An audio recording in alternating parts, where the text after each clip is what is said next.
So Federal Environment Minister Steven Guilbeault, he says all sorts of funny things. And he gets away with it most of the time, at least outside of Alberta. But he seems to have really stepped in it on this one. He wants the federal government to stop funding. So the federal government collects billions of dollars every year in the gas tax. So that is a tax paid on fuel, presumably mostly by drivers. And it's supposed to be used to be put towards roads for those drivers. And he says, well, we need to stop that. We're not going to stop collecting the gas tax. We're obviously going to keep collecting it. But that money should be used for things that are explicitly not for drivers paying the gas tax.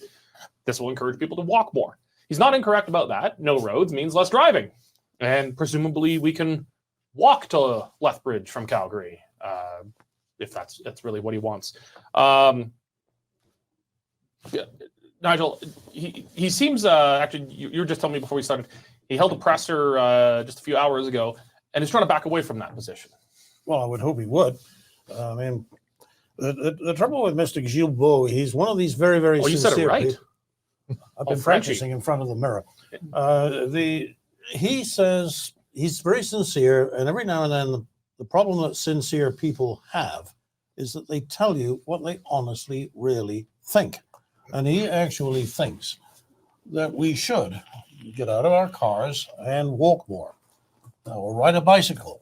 Now, to some degree, there is a limited argument in favor of that. I think we could all afford to take a walk for the sake of our hearts and our constitutions during the lunchtime. But I live, you live what, 10 miles from the office? I live 6.2 miles from the office. You come in from Prentice, for heaven's sake. You're dating yourself using miles. That's all I use. I have no idea how many miles I am from the office. Well, 16, and in my case, about 9. But anyway, however you do the maths, it's too far to walk, and it's too far to ride a bike unless you're one of these keeners. I have a suspicion, and I think I first had that suspicion when it was one of your columns in about April of 2022, when you were speculating that this was all about actually getting people to drive less and having a car a luxury, and we're all going to be in our 15-minute cities. We weren't going anywhere. And sure enough, it is now emerging that the electric cars aren't suitable for the environment. There's never going to be enough of them because people won't buy them. There will be less cars, and then he will be happy. So it all makes perfect sense. But I thought you were off on a conspiracy theory there at that time. Well, sometimes I am. Well, you weren't this time, were you? Yeah, seems to be proving out a bit. Yeah. Well, as usual, today's conspiracy theories are tomorrow's government policy. Something we saw too often during COVID. Corey, is this...